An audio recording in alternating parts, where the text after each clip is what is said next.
ಕರ್ನಾಟಕದ ಸಮಸ್ಯೆಗಳ ಬಗ್ಗೆ ಚರ್ಚೆ ಮಾಡ್ತೀವಿ. ನೋಡೋಣ ಅವರೇನು ಮತ್ತೆ ವಿರೋಧ ಪಕ್ಷದವರು ಯಾವ ವಿಚಾರ ಪ್ರಸ್ತಾಪ ಮಾಡ್ತಾರೆ.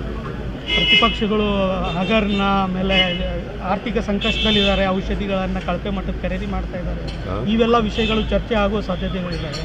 ಅವುಗಳನ್ನು ಯಾವ ರೀತಿಯಾಗಿ ಎದುರಿಸ್ತೀರಿ? ಅರ್ಜಿ ಆಮೇಲೆ ಚರ್ಚೆ ಮಾಡಿ ಅಲ್ಲಿ ಉತ್ತರ ಮಾಡೋಣ. ಈಗ ಆರ್ಥಿಕ ಸಂಕಷ್ಟ ಅನ್ನೋದು ಇಲ್ಲವೇ ಇಲ್ಲ. ಅವ್ರು BJPಯವರು ಸುಳ್ಳು ಹೇಳ್ತಾ ಇದ್ದಾರೆ. ನೀವು ಸುಳ್ಳು ಅವ್ರಿಗೆ ಮಾತು ಕೇಳ್ಕೊಂಡು ನೀವು ಸುಳ್ಳು ಹೇಳ್ತಾ ಇದ್ದೀವಿ. ಆಯ್ತಾ? ನಮಗೆ ಆರ್ಥಿಕ ಸಂಕಷ್ಟ ಇಲ್ಲ. ನಾವು ಒಂದು ಕಡೆ ಕರ್ನಾಟಕದಲ್ಲಿ ಗ್ಯಾರಂಟಿ ಯೋಜನೆಗಳನ್ನು ವಿರೋಧ ಮಾಡ್ತಾರೆ, ಇನ್ನೊಂದು ಕಡೆ ಅವರೇ ಗ್ಯಾರಂಟಿ ಯೋಜನೆಗಳನ್ನು ಘೋಷಣೆ ಮಾಡ್ತಾರೆ. ನಿರ್ಬಂಧಿತನ ಅಲ್ವಾ? ನಿರ್ಬಂಧಿತನ ಅಲ್ವಾ? BJPಗೆ ಒಂದು ಸ್ಪಷ್ಟವಾದಂಥ ನಿಲುವಿಲ್ಲ. ಅವರಿಗೆ ಸುಳ್ಳು ಅಪಪ್ರಚಾರ ಮಾಡ್ತಾರೆ. ದುಡ್ಡಿಲ್ಲ ಕಾಂಗ್ರೆಸ್ ಸರ್ಕಾರದಲ್ಲಿ ಕರ್ನಾಟಕದಲ್ಲಿ ಅಂತ ಸುಳ್ಳು ಹೇಳ್ತಾ ಇದ್ದಾರೆ.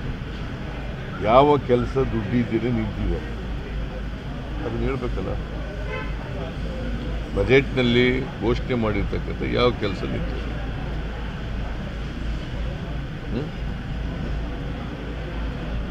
ಹೇಳಿ. ಬಳ್ಳಾರಿ ಇನ್ಸಿಡೆಂಟ್ ಬಳ್ಳಾರಿನಲ್ಲಿ ಆಗಿರೋದು ನಿಜ. ನಾನು ಮೀಟಿಂಗ್ ಮಾಡಿದ್ದೀನಿ. ಮೀಟಿಂಗ್ ಮಾಡಿ ಕಳಪೆ ಔಷಧಿ ಕೊಟ್ಟಿದ್ದಾರೆ ಅಂತೇಳಿ ಅವ್ರ ಮೇಲೆ ಯಾರು ಸಪ್ಲೈ ಮಾಡಿದ್ದಾರೆ ಅವ್ರ ಮೇಲೆ ಅವ್ರನ್ನ ಬ್ಲ್ಯಾಕ್ ಲಿಸ್ಟ್ ಹಾಕೋಕ್ಕೆ ಅಂತ ಹೇಳಿದ್ದೀನಿ. ಮತ್ತು ಅವ್ರ ಮೇಲೆ ಪ್ರಾಸಿಕ್ಯೂಟ್ ಮಾಡಬೇಕು ಅಂತ ಹೇಳಿದ್ದೀನಿ. ಮತ್ತು ಡ್ರಗ್ ಕಂಟ್ರೋಲರ್ ಇದ್ದಾರಪ್ಪ ಅವ್ರನ್ನ ಸಸ್ಪೆಂಡ್ ಮಾಡಿದ್ದೀನಿ. ಮತ್ತು ಒಂದು ಕಮಿಟಿ ಮಾಡಿದ್ದೀನಿ, ಡೆವಲಪ್ಮೆಂಟ್ ಕಮಿಷನ್ ಅಧ್ಯಕ್ಷತೆಯಲ್ಲಿ ಒಂದು ಕಮಿಟಿ ಮಾಡಿದ್ದೀನಿ. ಕಮಿಟಿ